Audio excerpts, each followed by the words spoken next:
Mga master, okay lang bang? Huwag niyong skip ang mga ad sa aking mga video kung okay lang mga master. Salamat sa solid na suporta po. Yon, what's up mga masters? Nandito na naman tayo sa panibagong araw, panibagong kabanata na naman ang pagsasama-samahan natin ngayon guys.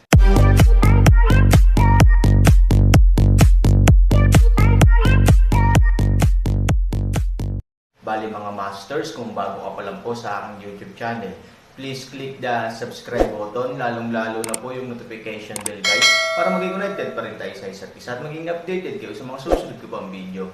Bali mga masters, bago natin umpisahan ng kwento ay mag-shoutout po muna tayo para sa mga solid nating tagapakinig. Shoutout kay Robert Tolentino at shoutout kay Lance Layamon. Yun na nga mga masters, no? Bali hindi na ito patagalin. In 3, 2, 1, let's go!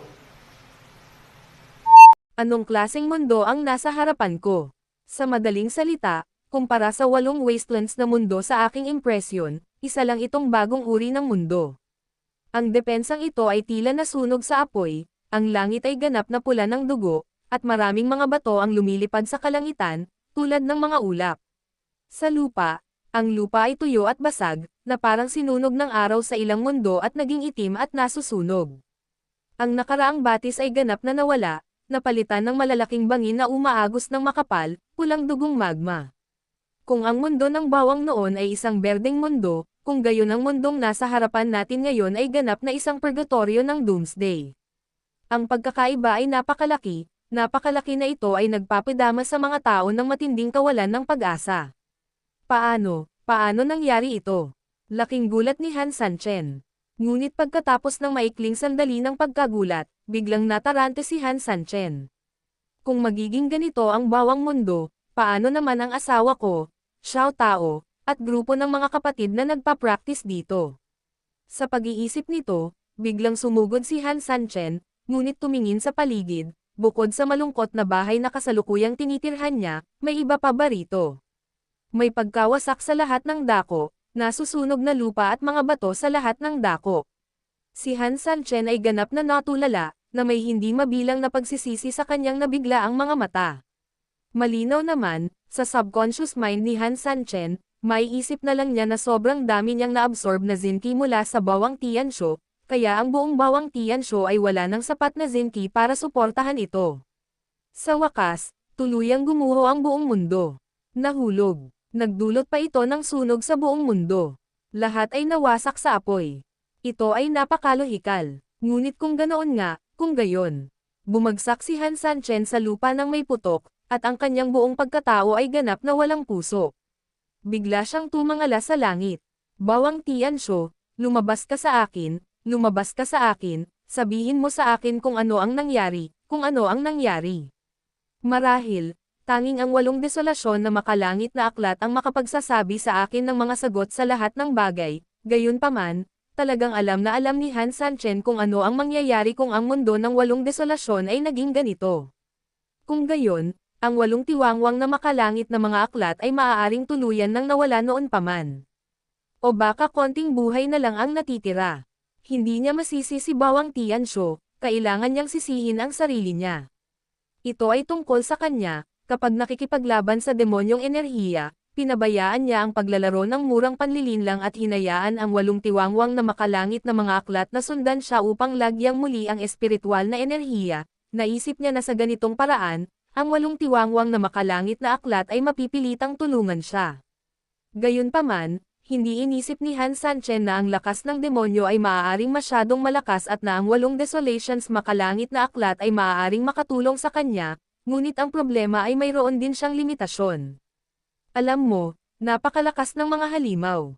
Ang pamilya ng Pei ay direktang nagtalaga ng isang ipinagbabawal na lugar para sa halimaw sa simula, at kahit na pagkatapos na isakripisyo ang napakaraming mahahalagang tao, nauwi lamang sila sa pagbitaw ng halimaw doon.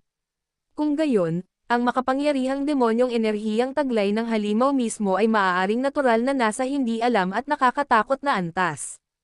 Ang 8 desolations makalangit na aklat ay hinihigop ng kanyang sarili at ng sarili nitong mga tao sa mahabang panahon, at hindi pa ito nakatanggap ng mabisang suplemento. Ngayong kailangan niyang pilitin siyang tulungan, hindi na niya nakayanan. Ang isang kumpletong pagbagsak, sa katunayan, may malaking posibilidad. Sa pag-iisip nito, tuluyang natarante si Han Sanchen. Bawang Tianshu, lumabas ka, lumabas ka. It's my fault na hindi kita napag-isipang mabuti. Sorry. Lubos itong pinagsisihan ni Han Sanchen.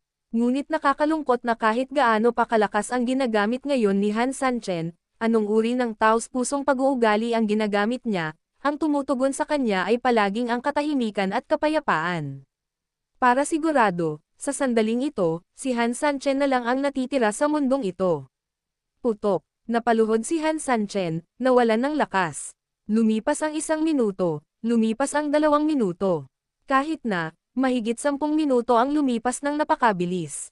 Lumuhad lang si Han Sanchen doon nang walang magawa sa loob ng mahabang panahon. Biglang nagangat ng ulo si Han Sanchen, at biglang lumino ang mapurol niyang mga mata. Hindi tama, kung talagang sumisipsip ako ng sobra, ang mundo ay dapat naganap na gumuho. Gayunpaman, ang mundo ay hindi gumuho, na nangangahulugan na hindi ko lubos na hinigop ang 8 desolations makalangit na aklat. Nariyan pa rin ang mundong ito, kaya sa paglilinang ni Ivory, napakaposibleng maiwasan ang panganib. Oo, kahit mahina ang paglilinang ng ilang kapatid, maaaring mahirap iwasan ang mga natural na sakuna sa mundo, ngunit hindi ganoon ang kaso para sa Ivory. Paghusga sa kanyang kakayahan, hanggat ang buong mundo ay hindi super nawasak, hanggat siya ay nag-iiwan ng isang maliit na espasyo para sa kanya, pagkatapos ay sapat na siya upang manalo ng ganoong pagkakataon. Sa makatuwid, sa teoryang pagsasalita, ang Ivory ay hindi maaaring magkaroon ng anumang mga problema. Sa pag-iisip nito, nabawi ni Han Sanchen ang kanyang lakas, at kasabay nito ang kanyang mga mata ay nagsimulang tumingin sa paligid. Pagkatapos nito, gamitin ang panlabas na paglabas ng espiritual na kamalayan upang magsagawa ng masusing pagmamanman sa kilos at pagsusuri sa mga nakapaligid na lugar. Nakakalungkot na na-scout na ni Han Sanchen ang paligid ng mahigit 10 kilometro, ngunit hindi banggitin kung may bakas ng Ivory, wala kahit isang buhay na nilalang. Gayunpaman, hindi nito nagawang tumigil o sumuko si Han Sanchen. May isang hindi maipaliwanag na pakiramdam na nagsasabi sa akin na dapat mayroong isang uri ng buhay na nilalang na nasa malayong silangan ng akin. Ano ang ibig sabihin ng may buhay na nilalang sa bawang mundo? Natural itong nangangahulugan na ito ay malamang na Ivory. Gayunpaman, ang pakiramdam na ito ay parang sixth sense ng isang tao, walang matibay na ebidensya, at hindi mo rin matalakay kung tama o mali ang pakiramdam na ito. Pero nandoon siya sa isang lugar. Sa pag-iisip nito, walang pakialam si Han Sanchen sa anumang bagay, binilisan ang kanyang katawan, at direktang lumipad patungo sa silangan. Sa kahabaan ng daan, ang lupa ay natatakpan ng tuyo, basag na lupa, o mga bangin na puno ng tinunaw na slurry. Ang nasusunog na dugo pulang kulay sa langit ay hindi pa rin nagbabago. Pagkatapos lumipad ng daan-daang milya, nagsimulang magbago ang kapaligiran sa unahan. Hindi na ito kombinasyon ng patag na lupa at bangin, mula sa malayo, ito ay mas katulad ng isang burol na tumatakbo sa kabila nito. Ito ay napakabigla, ngunit nagbibigay din ito sa mga tao ng isang pakiramdam ng misteryo. Siyempre, para sa Han Sanchen, iyon ay maaaring kumakatawan sa isang uri ng pag-asa. Pagkatapos ng lahat, ang iba't ibang lupain ay nangangahulugan na maraming bagay ang iba, tsaka sa ganyang klase ng maburol na lugar, maaring may mga kuweba na pwedeng gawing ligtas na taguan. Sa pag-iisip nito, ibang tingin ang sumilay sa mga mata ni Han Sanchen, at sa sumunod na segundo, mabilis siyang lumipad. Ang maburol na lugar ay mukhang napakaliit kung titingnan sa malayo, ngunit laking gulat ni Han Sanchen nang matuklasan ito pagkatapos niyang mapunta sa lupa. Napakalaki ng lugar na ito. Ito ay halos tulad ng 7 o 8 mababang bundok, na nakasalansan ng patayo at paalang, na ginagawang komplikado at iba-iba ang lupain dito. Gayunpaman, sa pangkalahatan, ang lugar na ito ay talagang makapagbibigay ng pag-asa kay Han Sanchen. Total, sa lupa, hindi na puno ng sunog na lupa ang lugar na ito, makikita mo ang ilang mga damong tumutubo mula sa lupa halos lahat ng dako.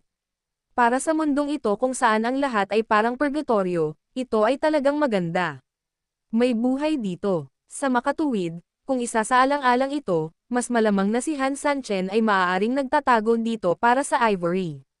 Total marami pa rin ang sigla dito, ibig sabihin, Bago ang gulo ng mundo, hindi maganda ang epekto dito. Kaya base dito, malaki ang posibilidad na pangunahan ng Ivory ang mga tao na magtago dito, kaya garantisado din ang natural na kaligtasan. Welcome summer, Xiao Tao. Sa pag-iisip nito, sumigaw si Han Sanchen ng hindi malay. Umalangaw-ngaw ang tunog sa kabundukan, ngunit halos katulad ng dati, walang anumang echo. Tinapik ni Han Sanchen ang ulo niya, saglit siyang nabalisa at nakalimutang gamitin ang paglilinang sa kanyang katawan upang patatagin at palakasin ang kanyang boses. Kung sumigaw ka ng may karneng boses, mas malayo pa. Sa mga tuntunin ng sound transmission, bagamat hindi masigurado ng kasalukuyang kapangyarihan ng Han Sanchen na ang direktang pagpapadala ng tunog ay maaaring sakupin ang buong maburol na lugar, ito ay maaaring marinig man lang sa 2/3 ng lugar. Sa isang sigaw na dala ng kanyang tunay na enerhiya, ang kanyang boses ay naririnig halos sa buong burol. Ngunit ang medyo ikinadismaya ni Han Sanchen ay walang ibang tumugon sa kanya maliban sa sarili niyang echo. Baka wala si Ivory dito. Ngunit ito ay malabong. Napakaligtas ng lugar na ito, siguradong magandang lugar itong pagtataguan para sa Ivory. Kahit na hindi niya nadiskubre ang lugar na ito sa unang pagkakataon nang makatagpo siya ng panganib, kung kailangan niyang kumuha ng Xiao Tao o grupo ng mga kapatid upang makahanap ng pansamantalang masisilungan, dapat ay narito ito. Higit sa 100 milya, para sa mga ordinaryong tao, ang distansyang ito ay talagang sapat na malayo. Gayunpaman, para sa mga monghe, ito ay talagang hindi gaanong naiiba sa normal na 1 o 2 milya. Kahit na hindi ito makikita ng mata at hindi matukoy ng espiritual na kamalayan, ito ay mararamdaman ng sariling instinct ng asetiko. Tsaka, para ibalik ito ng 10,000 hakbang, kahit hindi niya maramdaman, naniniwala si Han Sanchen na titingin si Ivory sa lahat ng dako sa paligid. Kung gusto niyang mahanap ang lugar na ito, tiyak na hindi ito magiging mahirap. Pero bakit walang sumasagot? Dahil ba si Ivory ay nasugatan upang maprotektahan ang mas maraming tao? After hearing her cry again, she could not use her true energy to activate her voice to answer her. May ganitong posibilidad. At ang lugar na kanyang nasakop ay 2/3 lamang ng lugar, at si Ivory ay nagkataong nasa kabilang pangatlo kasama ang lahat, kaya't hindi niya narinig ang sigaw ni Han Sanchen. Pareho ng mga posibilidad na ito ay medyo mataas at karaniwang ganap na pare-pareho sa logic na ito. Sa pag-iisip nito, lumipad si Han Sanchen patungo sa ibang lugar. Pagkatapos nun, sumigaw siya kay Ivory sa ibang lugar. Dito, mas malalim sa lugar, ang terrain ay magiging medyo komplikado. Pinalalim din ni Han Sanchen ang energy niya dito, naniniwala siya na dapat itong marinig ni Ivory sa ilalim ng gayong pag-atake. Muling lumabas ang boses, at sa pagkakataong ito, sadyang pinalaki ni Han Sanchen ang kanyang kamalayan batay sa posibilidad na si Ivory ay maaaring walang gaanong lakas para tumugon. Sinusubukang saluhin ang mahinang tunog na maaaring gawin ni Ivory sa pamamagitan ng paggamit ng kanyang espiritual na kamalayan. Ngunit nakakalungkot na hindi pa rin narinig ni Han Sanchen ang mga tunog na ito, gayunpaman, ang mga pagsisikap ni Han Sanchen ay hindi nawalan ng kabuluhan, hindi bababasa, ilang napakabanayad at kakaibang mga tunog ay nakuhanan ng Han Sanchen. Ang mga tunog na ito ay napakabanayad, napakaliit. Ito ay hindi tunog ng isang tao, o tunog ng isang buhay na nilalang, ngunit mas katulad ng tunog ng ilang uri ng bato na bumabangga sa bato. Kung ito ay sa ibang mga lugar, ang ganitong uri ng tunog ay malamang na hindi papansinin ng Han Sanchen. Pagkatapos ng lahat, ang mga tunog na ito ay karaniwan sa ibang mga mundo. Yun na nga mga masters, no? Bali panibagong kabanata na naman yung natapos natin ngayong gabi. Muli, maraming salamat po talaga sa walang sawang suporta po sa aking YouTube channel na talagang inaabangan nyo po ang bawat upload ko po. Bali mga masters, magkita-kita ulit po tayo bukas ng gabi at ngayon po ay magpapaalam po muna tayo. Bali mga masters, bye-bye!